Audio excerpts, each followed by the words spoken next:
Hallelujah. आइए हम सब अपने आप को तैयार करेंगे प्रभु के वचन के लिए। और मेरे सामने का सुसमाचार उसका 14 अध्याय, बुक ऑफ जॉन चैप्टर 14। तुम्हारे हृदय दुखी नहीं होने चाहिए, परमेश्वर में विश्वास रखो, मुझ में भी विश्वास बनाए रखो। मन व्याकुल ना हो, परमेश्वर पर विश्वास रखो और मुझ पर भी विश्वास रखो।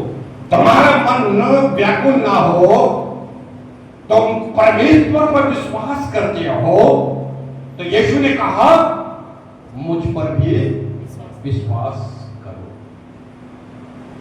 ये एक वर्ड यहां पर है, अलग अलग बाइबल में अलग अलग ट्रांसलेशन है।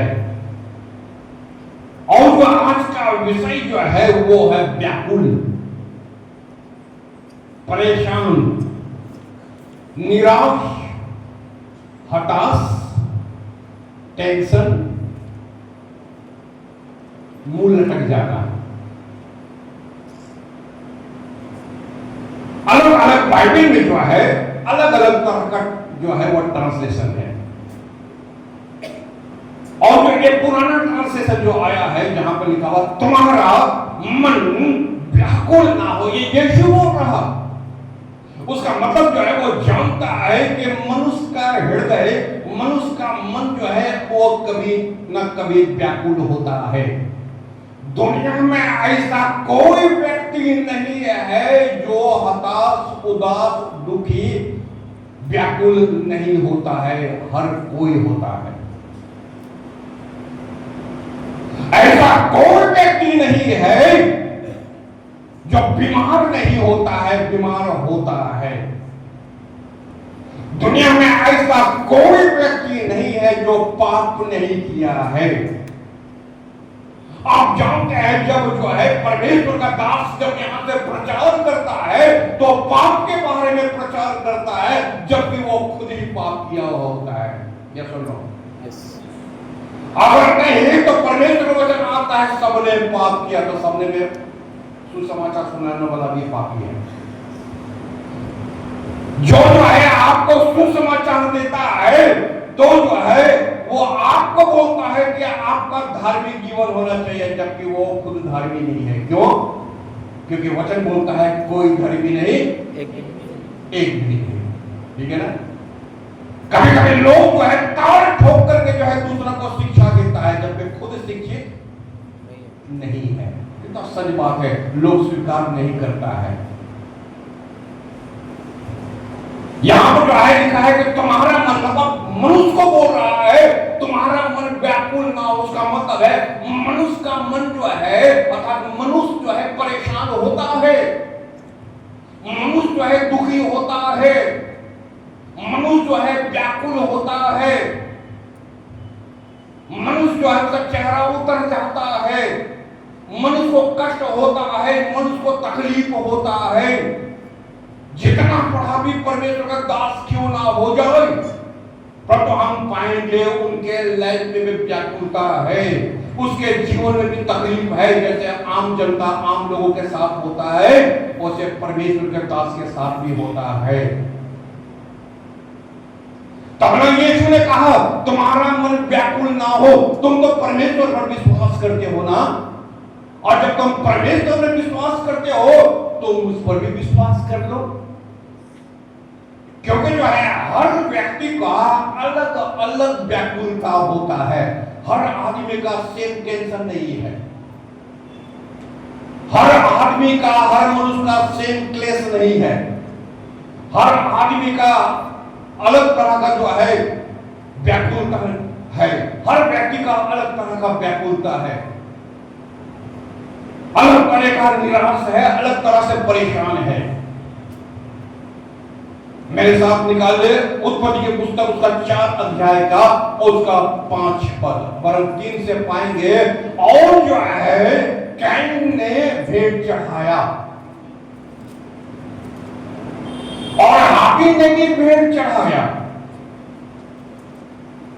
और जब कैन ने भी भेंट चढ़ाया और हाबिल ने भी भेंट चढ़ाया, तो उनमें से जो है कहता है कि परमेश्वर ने हाबिल का भेंट स्वीकार किया, परंतु कैन का भेंट स्वीकार नहीं किया। और जब कैन का भेंट स्वीकार नहीं किया, तो हम इस ट्रांसलेशन को पढ़ रहे हैं यहाँ पर इस प्रकार से 5 पद में लिखा हुआ है, परंतु यहोवा ने कैन और उसके द्वारा लाई हुई भेंट को स्वीकार नहीं किया। इस कारण कैन क्रोधित हो गया, वह बहुत व्याकुल और निराश हो गया। कैन क्या हो गया? व्याकुल और निराश हो गया। लॉस्ट ब्लेसिंग, आशीर्वाद को खो दिया। किसने खोया?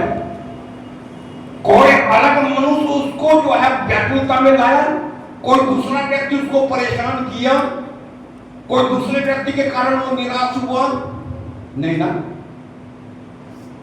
वो जो है व्याकुल हो गया। वो खुद अपने ही लिए है, वही परमेश्वर को भेंट चढ़ाता है, और उसी जो है वही व्यक्ति निराश हो रहा है, क्रोधित हो रहा है, व्याकुलता हो रहा। क्यों हो रहा? तुमको फील हो रहा है, तुमको महसूस हो रहा है, मैंने परमेश्वर को भेंट चढ़ाया, परंतु मन के मुताबिक मैं भेंट नहीं चढ़ा पाया, और उसके बदले मेरा भाई जो है जैसे परमेश्वर चाहता था उसी प्रकार से भेंट चढ़ाया। कभी कभी हम भेंट तो चढ़ाते हैं, परमेश्वर के पास तो लाते हैं, परंतु किंतु किंतु परंतु परंतु करके लाता है। कितने लोगों को मालूम है सब चीज? हम जानते हैं अच्छी तरह से।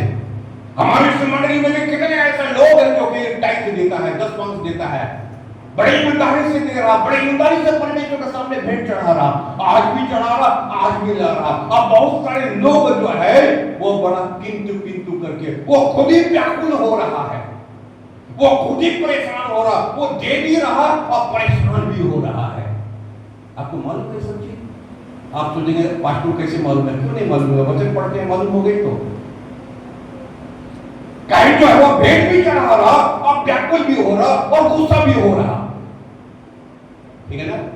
तुम्हारा व्याकुलता, तुम्हारा परेशानी, तुम्हारा गुस्सा, तुम्हारा क्रोधित होना, ये तुम खुद लाया है, क्योंकि तुम खुद महसूस कर रहा है कि जो कुछ जैसा भी है परमेश्वर के सामने हमको लाना था, हम उस प्रकार से परमेश्वर के सामने नहीं ला पाए, जैसा कि मेरा भाई जो है हमसे बेहतर, हमसे अच्छा परमेश्वर को भेंट चढ़ाया, और इसलिए परमेश्वर ने क्वेश्चन पूछ चुका, और परमेश्वर बोलता कि अगर तू भी अच्छा चढ़ाता, तू भी अच्छा लाता, तू भी ईमानदारी करता, तो परमेश्वर तेरा भी भेंट ग्रहण करता, मगर तूने नहीं किया वो काम। और हम बढ़ाएंगे लॉस्ट ब्लेसिंग लॉस्ट किया, तुम्हारा खुद के कारण तुम किया है। कोई तुमको रोका नहीं था, कोई तुमको टोका नहीं, तुम्हारा भाई ने तुमको नहीं रोका टोका, ना तुम्हारा माता पिता तुमको रोका टोका। खुद ही चढ़ाता है, खुद ही महसूस करता है कि हमने अच्छा दान, हम अच्छा बलिदान परमेश्वर के सामने नहीं रख पाए। तुम्हारा टेंशन आया कहां से? तुम्हारा व्याकुलता आया कहां से? तुम्हारा हताशा आया कहां से? तुम्हारा निराशा आया कहां से? इसका जड़ जो है वो तुम खुद है। ऐसे ही है, वचन तो पढ़ लिया ना, ऐसे ही था। तुम इतना क्रोधित क्यों है? तेरा चेहरा उतरा हुआ क्यों है? तू इतना व्याकुल क्यों है? तू इतना गुस्सा क्यों कर रहा है? तू भी अगर अच्छा काम करता, तू भी अच्छा दान देता, तू भी अच्छा भेंट देता, तो क्या परमेश्वर तुमको ग्रहण नहीं करता? हमारे लाइफ में व्याकुलता आता है जब हम परमेश्वर के पास ईमानदारी से लाने में फेलियर हो जाते हैं। जब हम ईमानदारी से परमेश्वर के पास लाने में फेलियर हो जाते हैं। उत्पत्ति के पुस्तक का 27 अध्याय और 13 पद, रिबका इसहाक की पत्नी और एसाव और याकूब का मां, और 27 के 13 में इस प्रकार से लिखा हुआ है, तेरा पिता मतलब इसहाक मरने से पहले भोजन करना मांगता है, और जो है उसकी माता रिबका जो है वो जो है अपने छोटे बेटे को बोलता है, तू जाके भेड़ लिया और जल्दी से मैं उसको पका के तेरे पिता को दूंगा, तुम आशीर्वाद ले लेना। क्या लिखा हुआ है? 13 पद। उसकी माता ने उससे कहा, हे मेरे पुत्र, श्राप तुझ पर नहीं मुझी पर पड़ी। श्राप तुझ पर नहीं। लड़का बोल रहा है कि माँ ऐसा काम मत करो, पिता को मत ठगो, पिता को मत ठगो। डोंट चिट माय फादर, मेरे बाप को मत ठगो, पता चल जाएगा। पर तो माँ बोल रही है, दूसरा ट्रांसलेशन में आया है, टेंशन मेरे ऊपर आएगा, व्याकुलता मेरे ऊपर आएगा, परेशानी मेरे ऊपर आएगा, श्राप मेरे ऊपर आएगा। वो श्राप ले रही है, बेटा को आशीर्वाद दिलाने के लिए माँ श्राप ले रही है। क्या लिखा हुआ पूरा पढ़ो। उसकी माता ने उससे कहा, मैंने याकूब से कहा, हे मेरे पुत्र, श्राप तुझ पर नहीं, मुझी पर पड़े। श्राप तुझ पर नहीं, मुझ पर पड़े। किस पर? श्राप तुझ पर नहीं, मुझ पर पड़े। तो फिर जो है तू व्याकुल क्यों नहीं होगी? तो जो है व्याकुल क्यों नहीं होगा? तुम रॉन्ग एडवाइस कर रहा है। रॉन्ग एडवाइस समझते हैं ना? एक जो है सही आपको दिशा देगा, सही ज्ञान देगा, सही बातें बताएगा, और लोग कभी कभी सही बात सुनता नहीं। जो रॉन्ग एडवाइजर है, जो गलत बताने वाला लोग, उसका बड़ा कान खोल के सुनता है ना। मां जो है अपना बेटा को रॉन्ग एडवाइस कर रही है, परेशानी तो आएगा। 46 पद में क्या लिखा हुआ? 46 पद में, फिर रिबका ने इसहाक से कहा, हित्ती लड़कियों के कारण मैं अपने प्राण से घृण करती हूँ, इसलिए यदि ऐसी हित्ती लड़कियों में से जैसी इस देश की लड़कियां हैं, याकूब की एक से कहीं विवाह कर ले तो मेरे जीवन में क्या लाभ होगा। मेरे यहाँ पर ट्रांसलेशन है, रेबका ने इसहाक से कहा, रेबका ने इसहाक से कहा, क्या कहा? उसी इसहाक को थोड़ा दिन पहले चीट कर दिया, याद कर रहे? अभी हम बोले उसे जो है बेटे को बोला कि श्राप मुझ पर पड़े, परेशानी मेरे ऊपर आए, श्राप मेरे ऊपर पड़े तो ले तेरा श्राप तुम अपने ले लो। देखो रॉन्ग टीचिंग किया, और रॉन्ग तुम जो है अपने बेटा को जो है एडवाइस किया। अब यहाँ इस बाइबल में ट्रांसलेशन लिखा है, तुम्हारे पुत्र एसाव ने, रेबका अपने पति इसहाक को बोल रहा, तेरा बेटा अन्य जाति स्त्री से शादी कर लिया है, वह हित्ती है, कनानी है, मूर्ति पूजक है, और उसके द्वारा, उस लड़की के द्वारा मैं बहुत परेशान हूं, मैं बहुत व्याकुल हूं। उस लड़की के कारण, उस स्त्री के कारण मैं बहुत परेशान हूं। थोड़ा देर पहले तुमने कहा था ना, श्राप मुझ पर पड़े, परेशान मैं हूं, तेरे कारण जो है। अब तू क्या बोल रही है? यहां इस बाइबल लिखा हुआ है, क्योंकि अगर मेरा छोटा बेटा भी है, क्या लिखा है? मैं इन स्त्रियों से परेशान हूं। किसके पास ऐसे लाल बाइबल है? इस प्रकार का बाइबल किसके पास है ना? है। वहां पर क्या लिखा हुआ है? एक स्त्री के कारण मैं व्याकुल हूं, इस स्त्री के कारण मैं परेशान हूं, ये अन्य जाति स्त्री है, ये मेरी कौम से नहीं है, और इसके कारण मैं बहुत परेशान हूं। तुमने तो कहा था ना श्राप मुझ पर पड़े, या पड़ रहा है, या पड़ रहा है? तो मैंने कहा था श्राप मुझ पर पड़े, तो फिर श्राप लो। अब क्या बोलती है? श्राप मुझ पर पड़े, मैं बहुत परेशान हूं। अगर मेरा छोटा बेटा याकूब भी किसी हित्ती से अगर शादी, हित्ती कौम है, जात है, अगर उसे शादी कर ले तो मैं मर जाना चाहूंगी। It is better than life, death is better. बहुत सीना फुला के बोल रही थी ना थोड़ी देर पहले, श्राप मुझ पर पड़े तो पड़े, और जाके बाप को ठग ले, और ठग लिया। और अब बोलती है इसके कारण मुझको मर जाना पड़े तो मैं मर जाऊंगी, क्योंकि मैं बहुत व्याकुल हूं मेरे परिवार को लेकर के, मेरे फैमिली को लेकर मैं बहुत परेशान हूं, बहुत व्याकुल हूं। मैं अपनी जो है बहू को लेकर बहुत परेशान हूं। ये अन्य जाति है, मैं अपने परमेश्वर यहोवा को याद करती हूँ, तुम्हारा पिता जो है अपने परमेश्वर को याद करता है, और ये अन्य जाति स्त्री है, ये तो अपने देवताओं को याद करता है, मैं बहुत परेशान हूं और अच्छा होगा कि मैं मर जाऊं। व्याकुलता कौन लाया?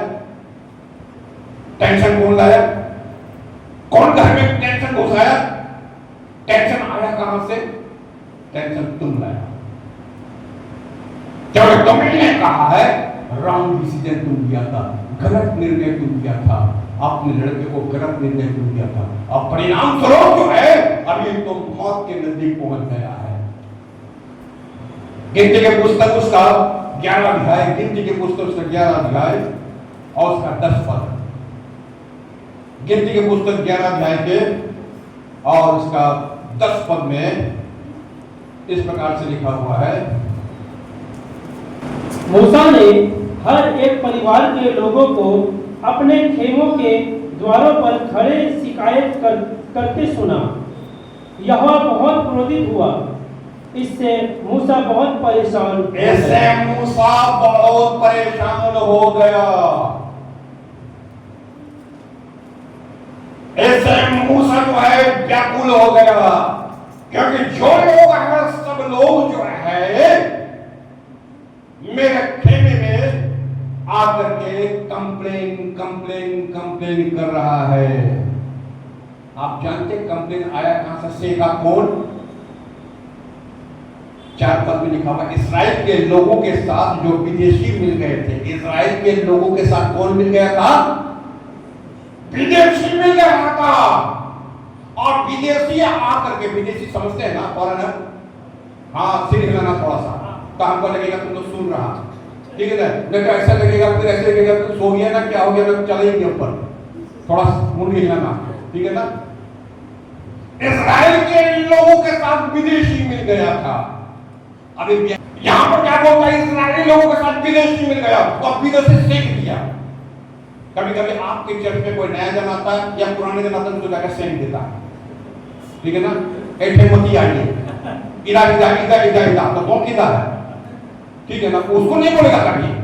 और यहाँ पर विदेशी आकर का सेक दिया चर्च से का कि हम लोगों को मीट चाहिए, चर्च से पढ़ लेना 11 का 4 अभी नहीं, तुम मत पढ़ो, हम घर में बोल रहे पढ़ने के लिए, जो लोग लिखता है तो मालूम है। और जो है विदेशी जो है वो सेक दिया क्या? अपने लीडर को जाके बोलो, मूसा को जाके बोलो कि हम लोग को मीट चाहिए। क्या चाहिए? मीट चाहिए, रोज चाहिए, रोज। और जो है ये लोग मूसा के खेमे में जाकर के और ये लोग चिल्लाने शुरू कर दिया। सेकने वाला सेक के आस्ते से चला गया, ठीक है ना? हम लोग के चर्च में भी अगर सेक देगा कोई तो एकदम उस्ताद हो जाएगा, खड़ा हो जाएगा, आराम से सेका जाएगा। ये लोग सेकाने में उस्ताद है। कितने लोगों को सेका होगा? आप क्या सोचता है? हमको मालूम नहीं, सब कुछ हमको पता है।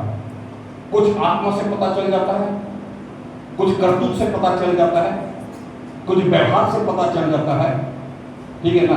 सब पता चलता है।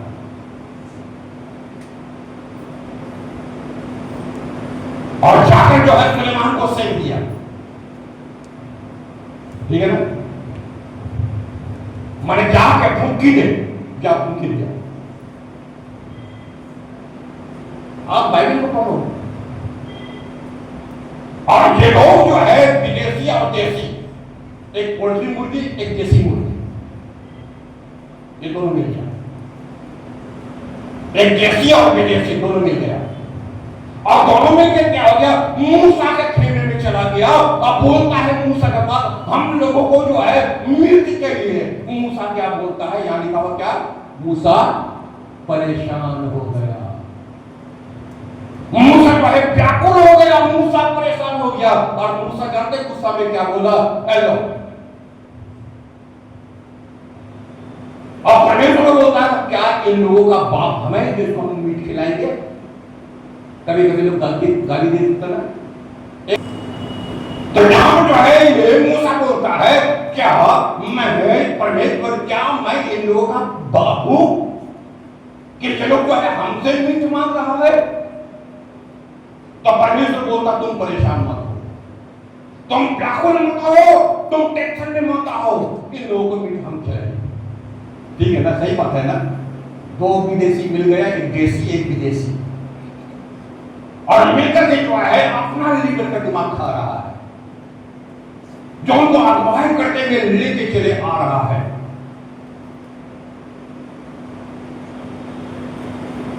मनुष्य जो है टेंशन में जानते कब आता है, जब जो है पीपल मनुष्य जो है डिमांड करता है रॉन्ग पर्सन के कारण, रॉन्ग पर्सन के पास, माने गलत आदमी के पास सही डिमांड है। अगर तुमको मीट खाना है, अगर ऑफिस में आकर के बोलेगा अंकल हमको मीट चाहिए, अरे हम तो वचन देने के लिए आए हैं, तुमको मीट देने के लिए तो हम नहीं है। क्या बात सुन रहे, और हमको डिमांड करना चाहिए कि दोपहर का भोजन है आज तेरे घर में हम आएंगे। क्लियर हो रहे सब कोई, क्लियर हो रहे, ये हमारा डिमांड होना चाहिए। अब ये उल्टा तो हमसे डिमांड कर रहा। अगर जो है लोग जो है सही डिमांड खाना मांग रहा, खाना खाने दो क्या बात है, तो सही डिमांड गलत आदमी के पास जाके कर रहा है। हम तुम्हारा बाप नहीं है, हम तुमको पैदा नहीं किए हैं, तुम मेरा संतान नहीं है जो तुमको हम मीट खिलाएंगे। और तब परमेश्वर बोलता है मुंह का परेशान होने का जरूरत नहीं है, तुम क्यों व्याकुल होता है, तुम क्यों परेशान होता है, मैं इन लोगों को भोजन कराऊंगा, मैं इन लोगों को मीट खिलाऊंगा। तो आदमी तो परेशान होता है ना, होता है परेशान। इसके आगे हम बता दिए माँ रॉन्ग डिसीजन ले ली थी, रॉन्ग निर्णय ले लिए थे। उसके आगे जो है हम पढ़े कैन जो है वो रॉन्ग जो है दान जो है दे दिया है, दिया भी है, आप खुद भी परेशान हो रहा। और यहाँ पर हम क्या पाते हैं, मूसा जो है खुद परेशान हो गया जब लोग, जो भीड़ के लोग जो है उसके पास आकर जो है उसके ठेले में धरना देना शुरू कर दिया। दूसरा राजा की पुस्तक का 5 अध्याय के 8 पद, दूसरा राजा की पुस्तक 5 अध्याय के 8 पद जो है, इस्राएल का राजा परेशान,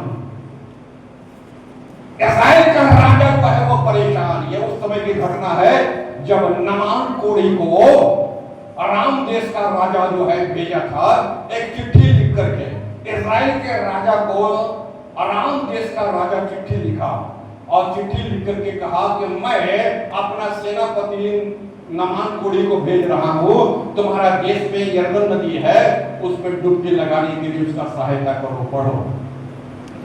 परमेश्वर के जन एलिशा ने सुना कि इस्राएल का राजा परेशान है। इस्राएल का राजा परेशान है। 7 पद में क्या लिखता है, जब इस्राएल का राजा उस पत्र को पढ़ चुका, जब इस्राएल का राजा उस पत्र को पढ़ चुका जो अराम के राजा ने भेजा था, पढ़ चुका, तो उसने अपनी चिंता और परेशानी को प्रकट और अपनी चिंता और परेशानी को प्रकट कर दिया। वो सोच रहा है अब मेरे राज्य पर आक्रमण करेगा, अर्थात मिसअंडरस्टैंडिंग, मिसअंडरस्टैंडिंग समझते हैं, हम बोले कुछ तुम समझा कुछ, खड़े हो, हम बोले कुछ तुम समझा कुछ, हम बोलने मांगे कुछ तुम बोल दिया कुछ। आप समझ रहे हम क्या है, हा? हम अपने आप को कान से सुने पास्टर ने ये कहा, अरे पास्टर क्या कहने मांगा ये तो तुमको नहीं पता, पूछिए, है ना, उससे पूछिए, पास्टर ने कहा। मिसअंडरस्टैंड जो है होने का नहीं था, तुमको आराम का राजा बोल रहा कुछ, तुम पढ़ रहा कुछ और तुम समझ रहा कुछ। साथ जब इस्राएल का राजा उस पत्र को पढ़ चुका तो उसने अपनी चिंता और परेशानी को प्रकट करने के लिए अपने वस्त्र फाड़ डाले, अपना वस्त्र फाड़ डाले। 8 पद में परमेश्वर के जन एलिशा ने सुना कि इस्राएल का राजा परेशान है, और एलिशा ने सुना है इस्राएल का राजा परेशान है, वो अपना कपड़ा भी फाड़ डाला। पत्र को पढ़ करके सोचा समझा कुछ नहीं, वो सोचा आराम का राजा हमारे देश में आक्रमण करेगा और हमारे देश में हमारे देश को ले लेगा। प्रभु को भेज रहा किसको, नमान कोढ़ी को भेज रहा। नमान कोढ़ी क्या है, जो इस देश में आया था शुद्ध होने के लिए। ये 8 पद में क्लियर हो जाएगा। एलिशा बोलता है तू क्यों परेशान होता है, तू इतना व्याकुल क्यों होता है, तू हताश क्यों हो रहा है, तू निराश क्यों हो रहा है। 8 पद और उसने अपने वस्त्र फाड़ डाले। एलिशा ने अपना संदेश राजा के पास भेजा, उसने अपने वस्त्र क्यों फाड़े? नामान को मेरे पास आने दो, तब वह समझेगा कि इस्राएल में कोई नबी भी है। नामान को एलिशा बोल रहा, राजा को बोल रहा, नामान को मेरे पास आने दो। ठीक है ना? राजा क्यों परेशान है जब इस देश में एक नबी पाया जाता है? वो चंगा होने के लिए आ रहा है, वो शुद्ध होने के लिए आ रहा, और तू बेवजह कपड़ा फाड़ रहा, तो बेवजह परेशान हो रहा, तो बेवजह व्याकुल हो रहा, तो बेवजह हताश हो रहा, तो बेवजह निराश हो रहा। कोई तुमको हताश नहीं किया, कोई तुमको निराश नहीं किया, तुम खुद भी निराश हो रहा है। ठीक है ना? नीति वचन के पुस्तक में लिखा हुआ, चोर चोरी भी नहीं करता फिर भी भागता है, ऐसा लगता कोई उसको दौड़ा रहा है कि नहीं? वचन में है?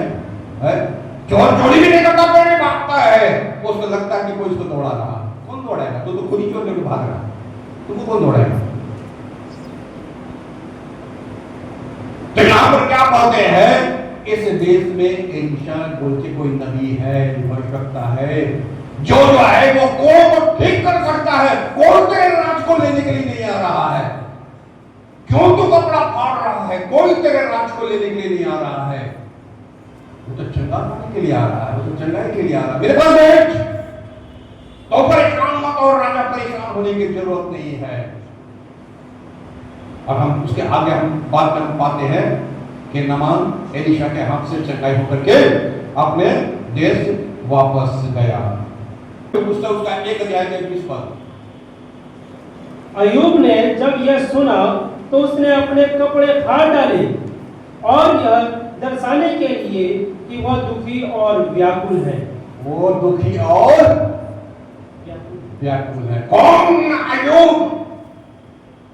जब वो ये न्यूज को पता चला कि हमारा सब कुछ चला गया, संतान भी चला गया, धन भी चला गया, संपत्ति भी चला गया, गाय बैल भैंस सब कुछ चला गया, सब कुछ चला गया, तो यहाँ क्या बोलता है?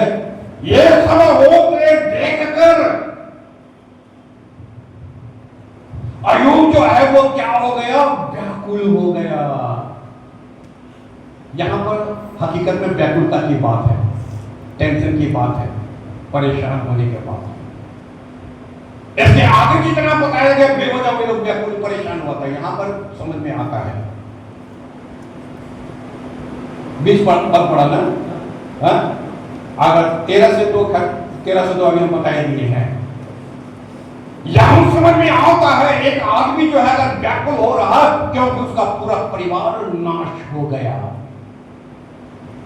ऐसे व्यक्ति के लिए हो सकता तुम्हारा मन व्याकुल ना हो। तुम जो है परमेश्वर में विश्वास करते हो तो मुझ पर भी विश्वास करो। और इसलिए याकूब ने बोल दिया था, क्या बोला था?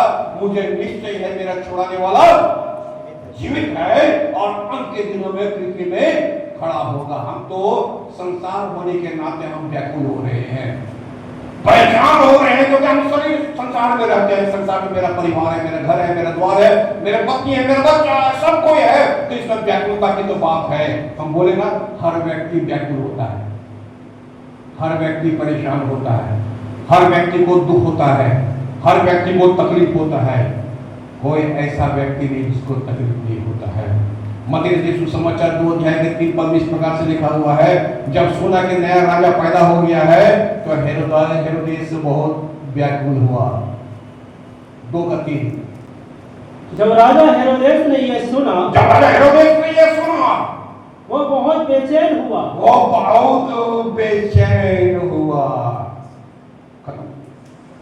और उसके साथ यरूशलेम के दूसरे सभी लोग भी चिंता करने लगे। राजा भी परेशान और लोग भी परेशान। कहां पैदा हो रहा, कौन पैदा हो रहा? ना तुमको खिलाने पड़ेगा, ना तुमको पिलाने पड़ेगा, ना तो उसका बाप है, ना तो उसका माँ है। कौन पैदा हुआ और कौन परेशान हो रहा? क्या समझ रहे? कुछ समझे? अरे पैदा तो हो रहा यीशु मसीह, अब परेशान हो रहा राजा। ठीक है, राजा का परेशान होने वाली बात है, क्योंकि वो तो सोच रहा है कि एक और राजा पैदा हो गया तो समय लग मेरा हाँ मेरा राज्य चला जाएगा, ठीक है मानता है। उसके साथ जो है और लोग भी परेशान हो गया। क्या समझे? राज्य का और लोग भी परेशान हो गया। राजा परेशान समझ में आता है। कितने लोग हैं, जब पास्टर परेशान होता तो आप परेशान होता है। ठीक हुआ। क्या समझे? कुछ समझा? जब पास्टर परेशान हो जाएगा तो आप बोला ठीक हुआ, बहुत दिन से इंतजार कर रहे थे। ठीक है ना? बहुत दिन से इंतजार कर, ठीक हुआ। कोई मेंबर परेशान नहीं होता कि ये आदमी 45 साल 46 साल जमीन से लेकर के यहां तक भी आया। कोई चर्च के बारे में बोलेगा नहीं, कोई पास्टर के बारे में बोलेगा नहीं, कोई मिनिस्ट्री के बारे में बोलेगा नहीं, कोई सेवा के बारे में नहीं बोलेगा, कोई कष्ट के बारे में नहीं बोलेगा, कोई तकलीफ के बारे में नहीं बोलेगा। पास्टर परेशान व्याकुल तो लोग पूरी पूरी नाचना शुरू कर देगा। अब आया मजा। ये कौन है? ये हेरोदेस ग्रुप का आदमी है। कौन सा ग्रुप वाला है? ये हेरोदेस का ग्रुप वाला आदमी है। पैदा हो रहा यीशु किसके लिए पैदा हो रहा? समस्त जगत के लिए पैदा हो रहा। ठीक है ना? ये बेवकूफ को मालूम भी नहीं है जो पैदा हो रहा है सबका भलाई होने वाला है। ठीक है ना? और जो है उसके साथ परेशान हो रहा, व्याकुल हो रहा है। उस समय क्या जितने लोग हैं आसपास वो भी परेशान हो रहा। तुम लोग का राजा है कि तुम परेशान हो रहा? कभी कभी होता ना कि पैदा कौन हुआ अब परेशान हो रहा कौन? ये तो उसी से हुआ ना। पैदा हुआ कौन? खुशी मानेगा कौन? ताली बजाएगा कौन? अरे उसका तो जस्ता भी है जो ताली बजाने के लिए आया है। वो तो कहा जाता है आशीर्वाद देने के लिए। पैदा कौन हो रहा? ताली कौन बजा रहा? परेशानी में आया कहां से? बाइबल बोलता है राजा हेरोदेस बहुत परेशान हो गया। तुमको क्या प्रॉब्लम है? अरे इस व्यक्ति से तो लोग आशीषित होने जा रहा है। सारे दुनिया के लोग उद्धार होने जा रहा है। अब तुम परेशान हो रहा है। उसके साथ लोग भी परेशान हो रहा है। क्यों परेशान होता है तू? अपना परेशानी, अपना व्याकुलता, अपना निराशा क्यों घसीट के लाते हो? सुसमाचार 10 अध्याय का 22 पद। यीशु ने ऐसा कहने पर वो व्यक्ति बहुत निराश हुआ। अर्थात वो जवान है ना, वो जवान आया था यीशु के पास कि उद्धार पाने के लिए, अनंत जीवन पाने के लिए मैं क्या करूं? और उसने कहा था, आगे वाला नहीं पढ़ रहे हैं, खुद बोल दे रहे हैं। उसने कहा कि मैं मूसा के सब आज्ञा को मानता हूं, माता पिता के आज्ञा पर मानना और दान देना, दक्षिणा देना और जो भी कुछ जो है, जो व्यवस्था में है, मैं सब मानता हूं। तो यीशु ने क्या कहा? वह और दुखी होकर चला गया क्योंकि वह बहुत धनवान था। से चले वो जवान लड़का परेशान हो गया, व्याकुल हो गया और उसका चेहरा लटक गया। उसका चेहरा जो है लटक गया। अरे यीशु ने चारों एक कर अपने शिष्य से कहा, उन लोगों के लिए जिनके पास धन है परमेश्वर के राज्य में प्रवेश करना कितना कठिन। Wrong practice. और हेरोदेस का जो हम बात की वो न्यू किंग, नया राजा के लिए ये परेशान हो गया। यहां पर रॉन्ग प्रैक्टिस। रॉन्ग प्रैक्टिस क्या है? ये तो है अनंत जीवन पाने के लिए आया, तो भाई यीशु का बात तो आ ही गया, अनंत जीवन लो और यहां से चल के बढ़ो। और यहां पर आप क्या पाते हैं? यीशु ने उससे पूछा, तू तो सब बात जानता है। उसने कहा हाँ, जितना व्यवस्था की बातें हैं मैं सब जानता हूं, चोरी नहीं करता, व्यभिचार नहीं करता, माता पिता के आज्ञा को मानना, जितना व्यवस्था की बातें हैं। अच्छा प्रैक्टिस है, प्रैक्टिस तेरा बड़ा अच्छा है। तो ये प्रैक्टिस तेरा छूटा कैसे? क्योंकि लिखा हुआ यीशु ने कहा था तो तुमने एक बात की कमी है, जो धन संपत्ति ने तुमको प्रभु के पास आने से रोक करके रखा है, और जाओ उसको बेच करके मेरे पीछे आ लो। परंतु लिखा हुआ है उस जवान लड़का का चेहरा लटक गया, वो परेशान हो गया। जहां पैसा की बात आया परेशान हो गया, जहां पैसा की बात आया तो व्याकुल हो गया, ऐसे लिखा हुआ है। वो लड़का परेशान हो गया। हमारे चर्च में भी जब जो है पैसा की बात करने से सब परेशान हो जाता है ना, लोग जो है इधर भी देगा, उधर भी देगा, उधर भी देगा, इधर भी देगा, उधर भी देगा, इधर भी देगा, पूजा में भी देगा, दान भी देगा, उधर भी देगा, सब जगह देगा, परंतु 25 रुपया यहाँ गुड फ्राइडे को नहीं देगा और ना बड़ा दिन कोई कभी दान देगा। ये होने से परेशानी स्टार्ट, ठीक है ना। परेशानी जो है स्टार्ट, और जो है सब पैसा के बातें पूरा किया, पैसा का बात किया तो परेशान होना शुरू हो गया। अब बहुत दफा ऐसा है कि पास्टर डर से प्रचार भी नहीं करता पैसे के बारे में, क्योंकि लोगों का थिंकिंग जो है ऐसे हो गया है कि पास्टर का मतलब पैसा के बारे में बात करेगा, ठीक है ना। बहुत दिन के बाद जो है प्राय 6 महीना साल भर के बाद एक बार टाइप के बारे में बोलते तो बोलते, बाकी पेंटिकोस्टल चर्च का लोग सभी जानता है। और जवान के समान जो है वो जानता है कि मैं बचपन से ये सब करता आया हूं, पास्टर आपको बोलने का जरूरत नहीं है, सब मैं जानता हूं। और तो कुछ लोग ऐसा है, परेशानी जानते कहां स्टार्ट होता है। ये परेशानी जो है तुम्हारा व्यवस्था की बातें में सब कुछ तू जानता है, परंतु जहां पैसा की बातें आता है तो मूड ऑफ हो जाता है ना। चेहरा झुक जाता है, चेहरा उदास हो जाता है, चेहरा निराश हो जाता है। और लिखा हुआ है ये जवान जो है उदास हो गया, हताश हो गया, उसके बाद इस जवान को कभी दिखाई नहीं दिया, भीड़ में खो गया, खत्म हो गया। कौन है ये लड़का? व्यवस्था को जानने वाला ये लड़का था। परंतु जो है ये जो है व्याकुलता में, हताशा में, उदासी में, निराश में इसका लाइफ जो है वो खत्म हो गया। लूका रचित सुसमाचार उसका 10 अध्याय का 40 और 41 पद में इस प्रकार से लिखा हुआ है, पढ़ो। उधर तरह तरह की तैयारियों में लगी मार्था व्याकुल होकर यीशु के पास आई। और मार्था व्याकुल होकर के यीशु के पास आई और बोली, हे प्रभु, क्या तुझे चिंता नहीं है? हे प्रभु, क्या तुझे चिंता नहीं है? बोलो। कि मेरी बहन ने सारा काम बस मुझे ही पर डाल दिया है। मेरा सारा काम मुझे पर डाल दिया है। फैमिली है मार्था का, मरियम का, लाजर का। अब घसीट रहा यीशु को।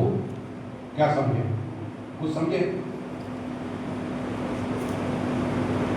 परिवार जो है मार्था का, प्रॉब्लम तेरा घर में है। व्याकुल जो है मार्था हो रही है, अपने ही बहन के कारण व्याकुल हो रही, परेशान हो रही, टेंशन ले रही है। घर का टेंशन यीशु को घसीट करके ले आया। हे यीशु, देख मेरी बहन को। क्या दिखेगा रे? तेरा घर तू देख, तेरा परिवार तू देख, टेंशन तुम पाल के रखी, व्याकुल तुम हो रही। आप पास्टर का दोस्त है ना? उदार अपने घर में किया, बदमाशी घर में किया, लड़ाई झगड़ा घर में किया। किदा पास्टर है?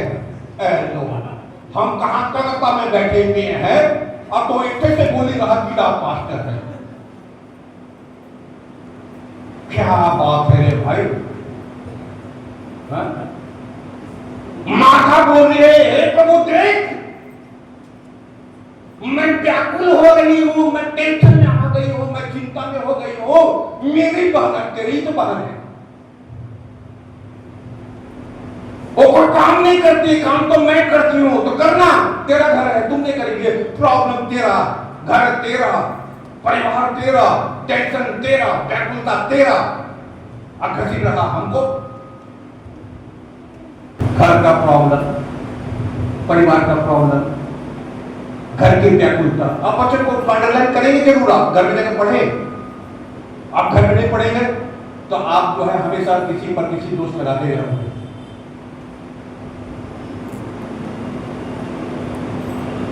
पास्टर अगर ऐसे करता तो ऐसा होता, पार्टनर अगर वैसे करता तो फिर ऐसा नहीं होता। तो एक लड़की को संभाल नहीं पा रहा, अर्थात मार्था तो मरियम को नहीं संभाल पा रही, और हम अकेला 250 आदमी को संभाल, अकेला, ठीक है ना। आपको भी देखो, आपका चर्च को भी देखो, आपका इलेक्ट्रिसिटी भी देखो, आपका चर्च का सफाई भी देखो, आपका टैक्स भी देखो, आपका मेंटेनेंस भी देखो, आप पास्टर अपने आप को भी देखो, सब चीज हम ही को दे रहा, तो मेरे को तो टेंशन ज्यादा होना चाहिए, है कि नहीं? हमारे जो है टेंशन तो ज्यादा होना चाहिए। हम टेंशन फ्री और तुम घर में टेंशन होकर बैठा हुआ, ये भाई अजीब तुम लोग है।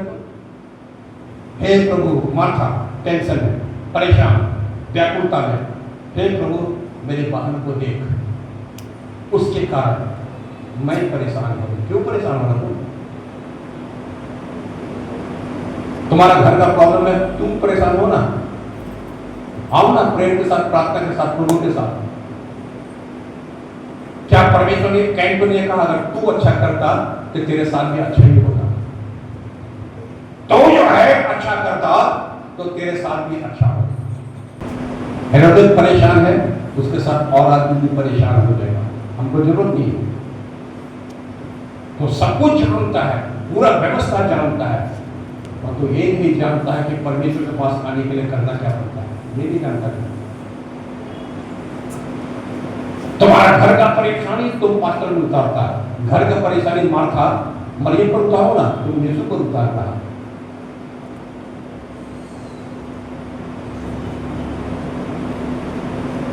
यूहन्ना 11:33, यूहन्ना 11:33। यीशु ने जब उसे और उसके साथ आए यहूदियों को रोते बिलखते देखा तो उसकी आत्मा तड़प उठी, वह बहुत व्याकुल हुआ।